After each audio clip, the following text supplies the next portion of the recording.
1 minute. Give me a minute. Alrighty.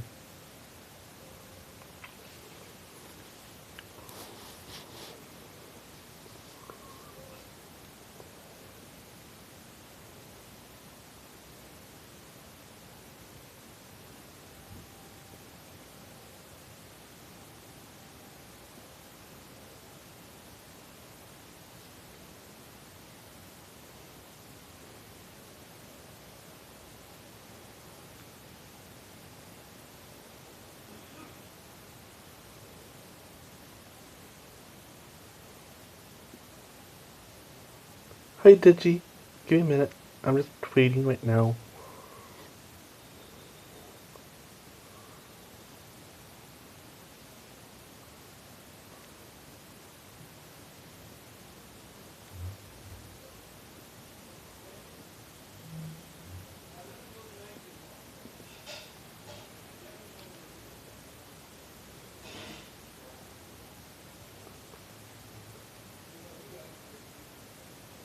There we go. Okay. Are you ready? Also, do I sound good, well enough for you?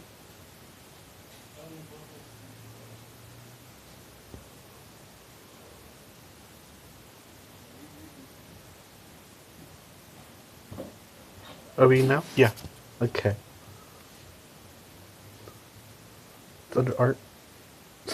Question on it. Oh yeah, I forgot. It didn't change. There we go.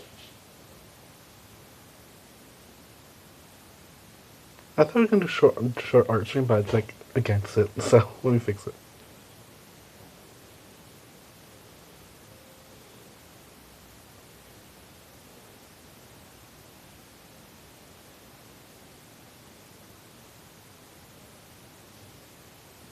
Okay.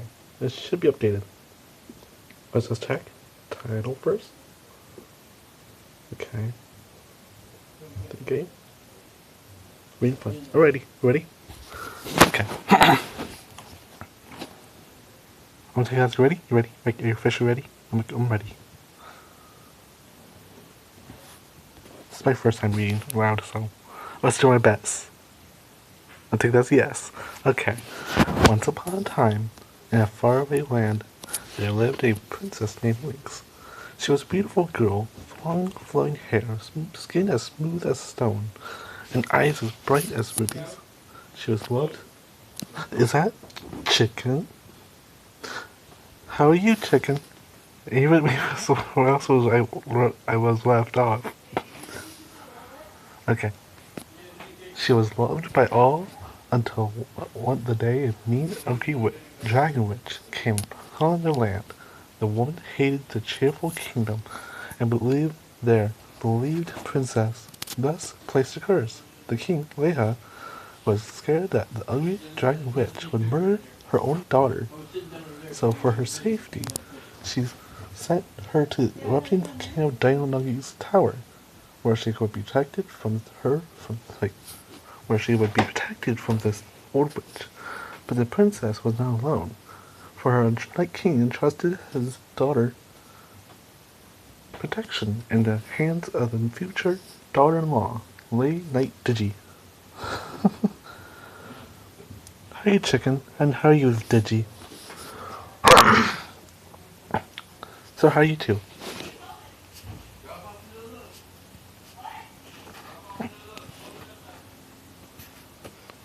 Okay, good.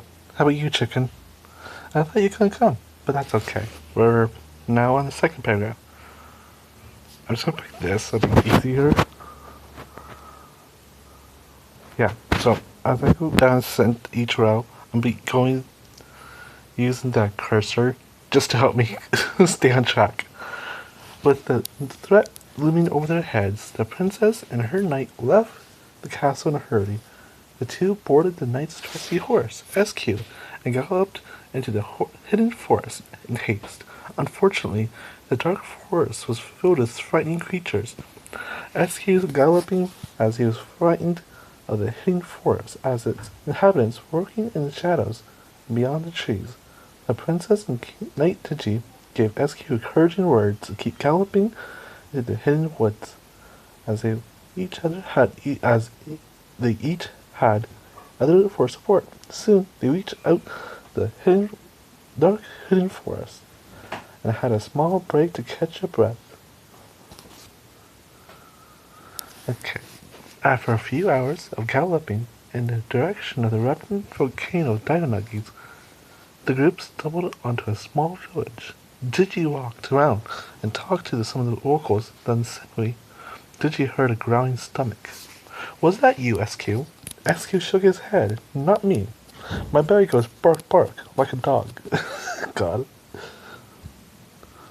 I kind of forgot it was added some weird stuff in this, but that's okay. Let's see. My mom and sister went first. Will we go there later? So I'm still home. Okay.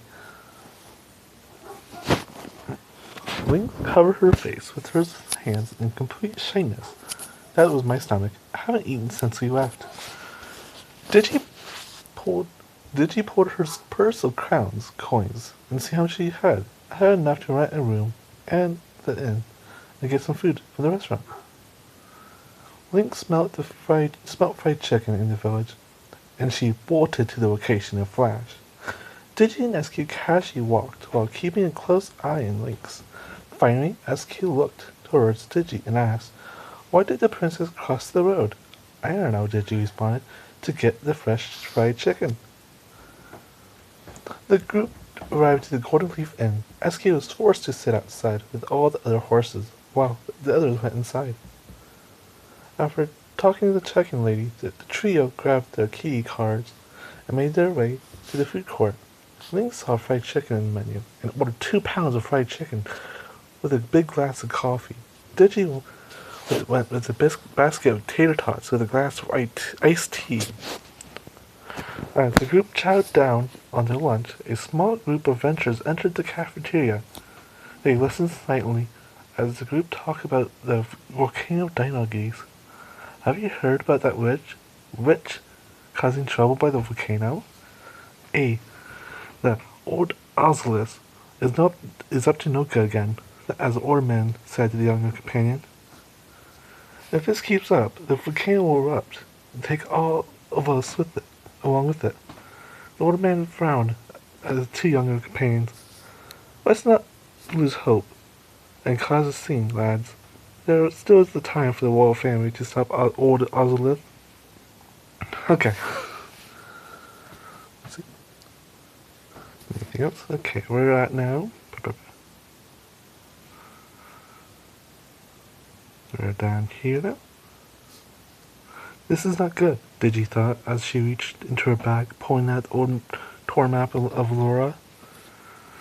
"What do we do now? What do we do?" Lynx asked. "We have to stop her," Digi said, with conviction as she unrolled the map onto the round table. "The witch can wipe out the whole kingdom at this rate." Lynx bit her bottom lip silently as Digi plotted their course to the tower near the volcano of Dynamuggies. After lunch, Digi and Lynx went to the tailoress to have a new set of clothes made for Lynx. They couldn't allow her exquisite handmade dress to get any more dirtier than it already was.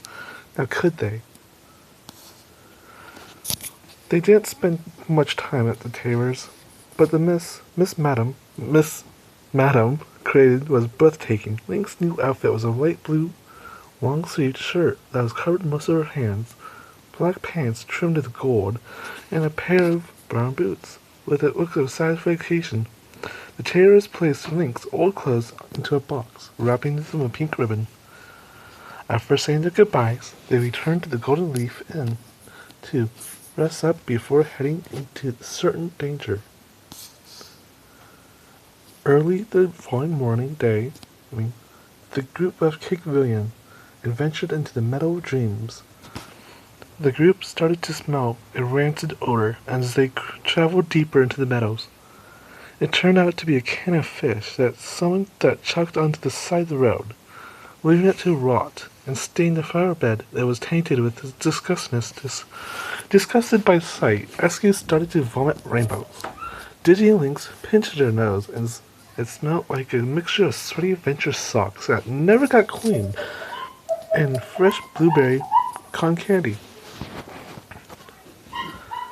Digi was holding herself from barfing on the public road. She quickly jumped off SQ and ran behind some tall grass, where she promptly hurled her lunch. After several minutes, Digi casually walked back to SQ and Lynx, as if nothing had happened a minute ago.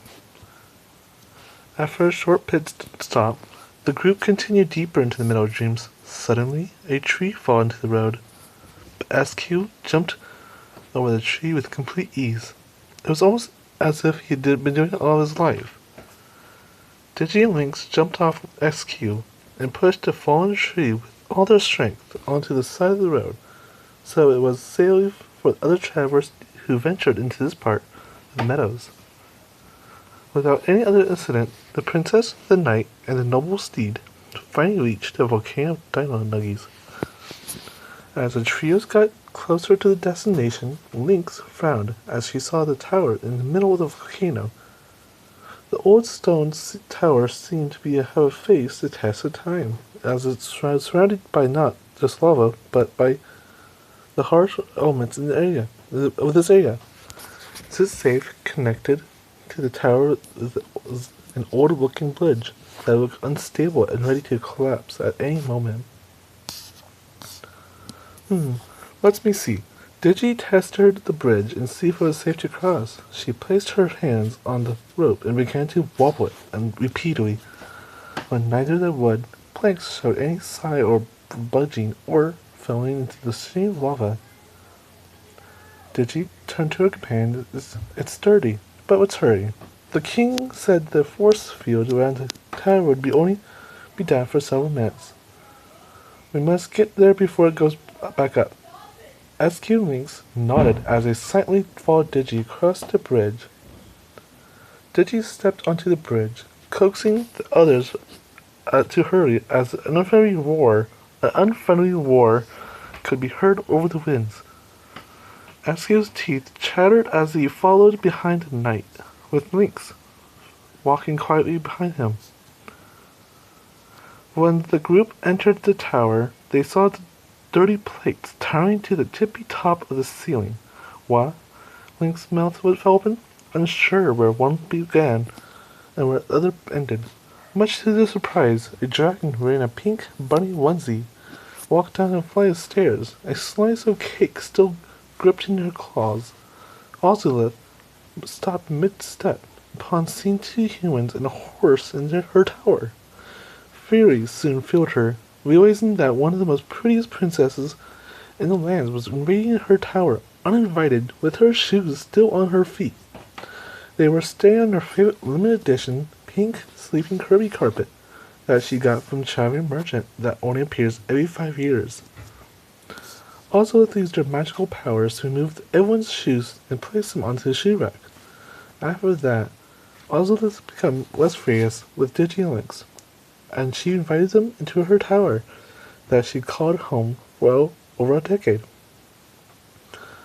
"Would you like some tea and chocolate cake?" she asked, gesturing to the table piled with more dirty plates.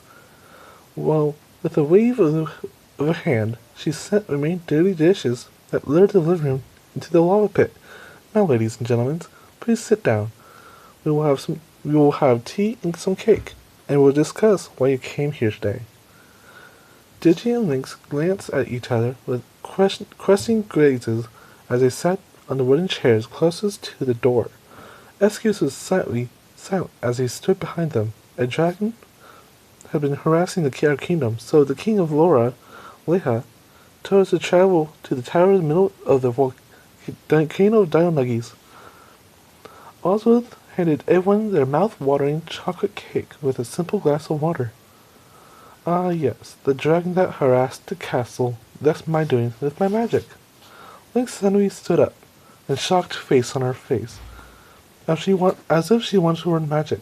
"I want to learn magic too, and some dragons." "Magic isn't a toy. It's dangerous," Oswald responded with a frown. Lynx quietly sat down and started to eat her cake. "What about making a baby dragon?" she asked. "So I can have it as a pet," Lynx asked. "Fine, I will summon you a baby ice dragon." "You can't hurt anyone with that," she responded. Lynx was jumping on her chair with excitement. A dragon, finally! She would have a dragon of her own. She could raise and protect her kingdom. I can't wait to give a cute name, dress it up. It's time to bring you guys home, she said to Dragon Witch. It has been decades since I hang out with the king. It will be the old days. The dragon smiled before turning to the humans and horse. Excuse me. Everyone grabbed your bag. Everyone grab your bags, and head to the top of the tower. At the top of the tower, Oswith whistled for her dragon, Dogan the Old. Then everyone climbed onto Dogan and headed to the castle. Beyond stress from their venture, Esk gave Vaughn rainbows as he was carried on Dogan's feet. The end. So, that was a fun read. You know, I thought that would come out. I thought that was pretty good. Okay, so let's do a short art stream. Let's do art for the rest of the stream. So we'll end the stream here, and then I will restart stream in a minute. Okay. So give me a minute.